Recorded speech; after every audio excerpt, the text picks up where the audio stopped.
Hello everybody, today I'm on a rooftop in India. This is actually the city that I was born in.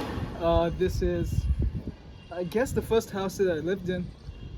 So I don't really remember the time, but here we are today. So what I wanted to talk about today is the jobs that you should get into today so that you can make some money tomorrow, and the jobs that you should absolutely avoid. And the thing is, AI is changing a lot of things. That is absolutely clear. We've seen a lot of changes in the market dynamics, in the job dynamics. Everything is changing and it's doing so pretty quickly. And I think that the single thing that changed my mind and shaped my mind a lot about how AI is going to change the digital world is a thing called Vi. It's by Versapt, and it's a startup that basically has built an agent that can use your computer by itself. So you just tell it what you want to do and it does it. So I think that computer apps, even mobile apps, soon enough are going to be redundant. Who's going to develop them? Who's going to use them? It's just the people who use it make it valuable, and nobody uses apps anymore. And now that we will have this kind of dynamic, now that we will have this kind of thing, well, it's just gonna eat up almost every app. Almost everything that you would have done with an app before, now you can just tell an AI to do it and it will do it for you. So developing apps is stupid, and the only reason apps got prominent in the first place is that, first of all, they were unregulated. It was a market with very few rules. And second of all, you just had to develop it once and you could put it out in the world, and anyone everywhere could have had access to it. And there was this kind of craze, there was this kind of, really desire for apps on the consumer side, which has now totally vanished. So are software engineers going to be all redundant? I don't think so, but the job of a software engineer is going to be more and more akin to that of a regular engineer. Rather than being a lucrative position, it's going to be simply a highly technical, just plumbing position. So that is that.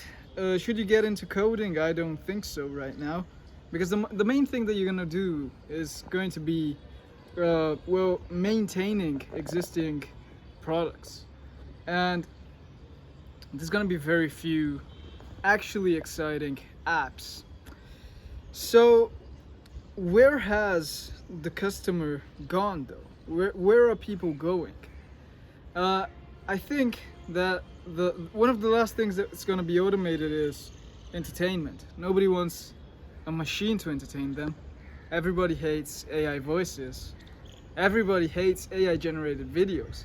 You may see 3 AI generated videos and be like, oh, that's pretty cool. But at the end of the day, that shit doesn't matter at all. Nobody cares, nobody wants to watch it, nobody's willing to pay for it, and it doesn't convert for shit. So that's really something that's gonna change. That's a kind of product that still needs a lot of work. So also, if you go out in the world and look, who's hiring thousands of people? It's not Meta, it's not Facebook, it's not Amazon, it's none of these tech companies. It's Mr. Beast. The tech companies are laying off people. They need less people.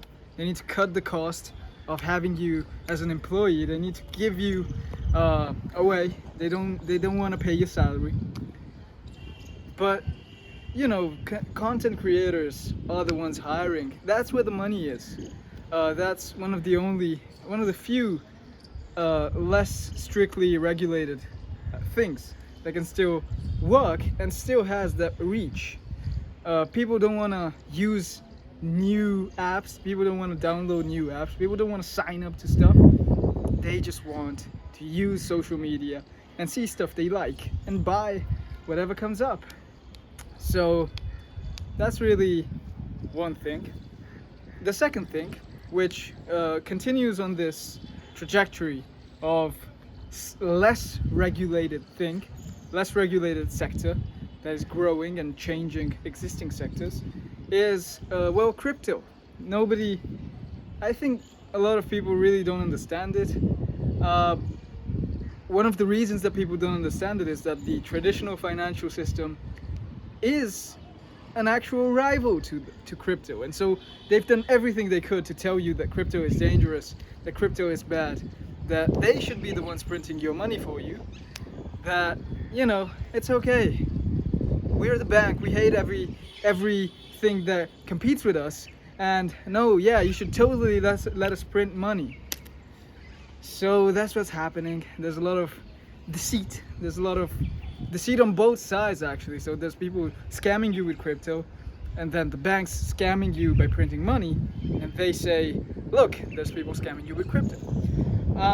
But ultimately, the only thing that's going to change this, and it's going to come soon enough, you people may not realize it, and you know, the public is kept away from these kinds of topics, but the coming financial crash is inevitable.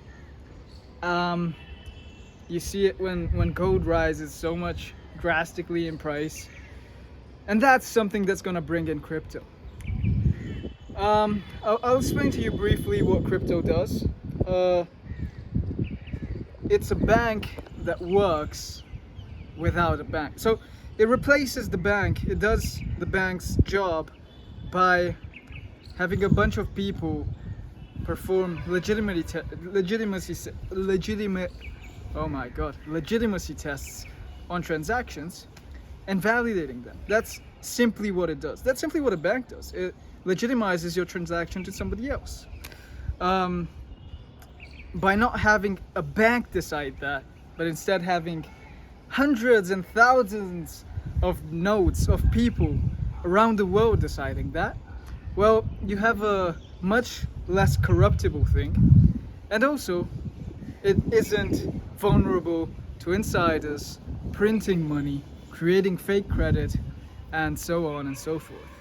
I'll leave in the description a video that I've watched recently that explains in a very beginner-friendly way how banks create money out of nothing, and how ultimately that is not great for society, because then the money gets spent into stuff that is stupid, that is useless, that is, you know, stuff like social media, which I told you before that it's one of the places where you can still make money because it's kind of unregulated, but it's, in my opinion, very dangerous. It's very harmful to the people that use it.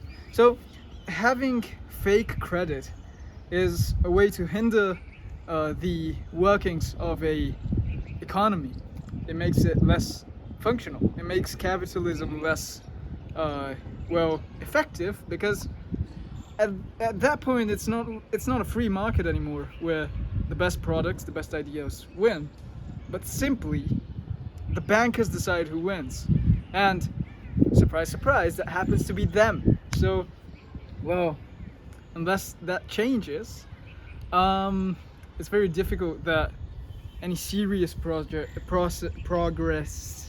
can happen. I'm kind of rusty. It's been a long time since I made a video like this. It's been like almost 2 weeks. But I'll be much more consistent, hopefully. And join my Telegram. It's also in the description, and I'll see you next time.